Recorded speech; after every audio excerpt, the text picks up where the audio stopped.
Oh my gosh, what do I do as a sixth sensory if I've had a fight with my five sensory partner? So if you've had a fight with your five sensory partner, it can look like a couple of different scenarios. The first scenario is that you are not very educated on relationships or how to fight when you're in a fight with the five sensory and you've used some kind of word that's very terrible on them. Maybe you called them a swear word, or you've said something very abusive like loser. If you use those words, the fight is going to go differently than if you didn't use words. If you brought up an issue in this fight, and let's say you're not happy with the pace of the relationship and you want it to go further, like you want a serious commitment or you want marriage or whatever it is, and you bring that up and you start the fight, that is also going to create a certain kind of effect on the five sensory. These things are not the best strategies that work on five sensories. If you bring up topics like commitment, if you call them names, if you say that what they're doing isn't good enough, what happens actually is the opposite. So you think you're complaining and that they're going to understand your concern and they're going to address the concern. But actually what happens is you actually kind of trauma bond when you fight about these things. You actually get further enmeshed in. It's like you're thinking about getting rid of this person, but you're mad and you want more from them, and then you get enmeshed, and then they just kind of keep taking things the way that they've been taking them. So if they are, for example, in a situationship for you and you fight that you want the relationship, what happens is you become more sticky and you become more enmeshed in that situationship. And then if you use swear words, you're even more deep in the doo-doo. You're in bigger doo-doo than you would be otherwise if you just use normal words to talk to them normally. It's like the more negative and the more like caught up in the cycle of negativity you are, the less likely you are to get the result you want. So that's why it's not a good idea to talk about relationships, to talk about marriage or any of those things. And yes, bad things can happen in ambiguity, when people don't define relationships or don't define marriages. All you can really do as an intuitive is evaluate moment to moment to moment. Is this person really a good fit for me? Do I let them go? Do I let them stay? How long has they been in my life? Are we intimate? These questions. And if you take intimacy out, you can have a longer period of ambiguity to a certain extent, but even emotional intimacy is also a form of intimacy that you have to watch out for. So I would be very careful about that, even if you're smart enough to not get physically intimate. Emotional intimacy is a real thing too, and it might be worse than physical intimacy. So be very careful that you're giving your heart or your body to somebody who deserves it. If you start a fight about these things, you're just going to get enmeshed in the negativity, and it's going to get worse. You're going to be closer and trauma bonded to this person who's not treating you well.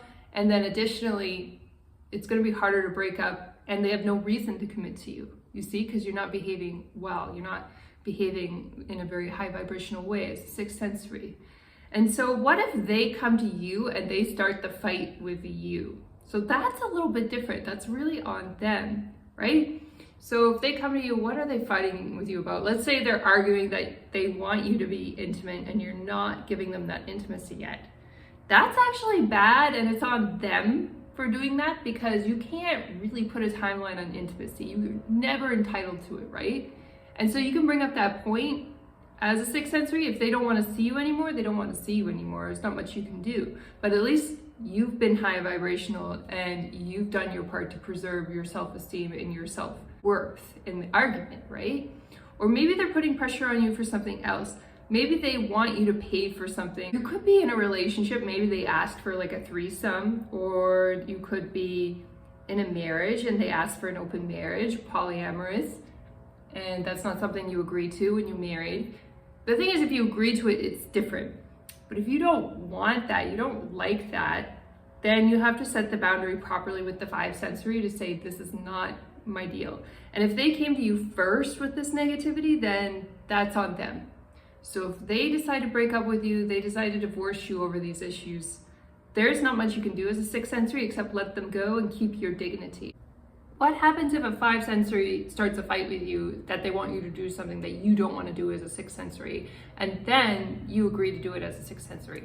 It also spells the end of the relationship. Why? Because you have basically lost your value and self-worth in the eyes of the 5 sensory. So if they bring up something that you don't like, it's a lose-lose situation. They're kind of initiating a breakup in a way, because you can't agree to it, because then they won't respect you. And then if they won't respect you, you won't be in a healthy relationship. If you say no, then they can threaten to leave you. But sometimes it's a genuine unknown. Maybe they want you to do something different, sexual, but they really don't know how you're going to respond to it if you're intimate. And maybe that's a fair question. Maybe it's a fair deal to just be like, well, maybe they were just wondering and they were curious and they didn't know, right? So there's so much stuff out there, so it's hard to know with everything. But I think when it comes to things like polyamory or threesomes, it's a bit different because there's another person involved. And so as 6 sensories, our high degrees of empathy will probably stop us from engaging in those kinds of relationships, because we're worried that the other person involved is not being taken care of to the level that you are being taken care of as 6 sensory in the relationship, and you will worry about that other person. It's very important, if you don't want to get into a fight with the 5 sensory, to know what your boundaries are and know what you are willing to do and not do in a relationship. If you're not clear on whether or not you're okay with something, you need to journal about it and figure out what the answer is for you. And your answer could be different from mine that I've shared today. And it's really depending on your personal comfort level. Do you feel respected? Do you feel safe? Do you feel loved engaging in the thing that somebody is asking you to do? Or does it feel kind of uncomfortable? Does it feel crunchy? Like some people I've heard say, if it doesn't feel that good and you're more doing it to make the other person happy, it's probably something you shouldn't be doing in your personal life. We should never be doing things purely to make somebody happy. If we enjoy giving in that capacity and we feel joy, then it's okay. But even as a 6 sensory, we can overdo it on the giving. And even if we think we're experiencing joy doing the giving, just check in once in a while. Make sure you're absolutely happy doing the things that you think you're happy doing, being of service. We listen to these relationship programs and they will say something like, I will always love the partner unconditionally, or do the thing that lights them up. And the thing about that is it sounds very nice and very flowery, but if we overgive, 5 sensories feel that energetically, and they lose respect for us as 6 sensories. That's when they don't believe us. That's when they think we're full of it. And so if you really want to gain their respect, you need to know who you are and be clear about, this is the comfort level that I'm at with doing this specific behavior in a relationship, and this is what I'm not comfortable with. And sometimes the lines are continually getting blurred. There's more and more things you can do in relationships nowadays. Sometimes you try something once thinking you're going to be okay with it, and then you realize, no, I'm not actually okay with it.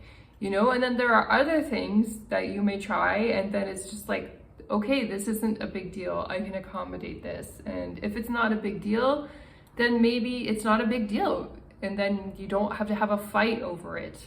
But it's important to be informed and be aware of different styles of relationships and different questions that you can be asked by a 5 sensory, so that you're prepared calmly with an answer, whether it's yes or no. And everybody's boundaries can be a little bit different, like mine might be different from yours. And that's why I believe in intuition to help you define that. You really only know your own spirit's boundaries. And so what I encourage you to do is explore that, but also don't put pressure on yourself to do anything just because it's cool. I mean, if it seems like it's fair and comfortable for you and you don't mind, everybody's boundaries are different. So what feels good to you energetically and what makes you feel loved and respected by the other person.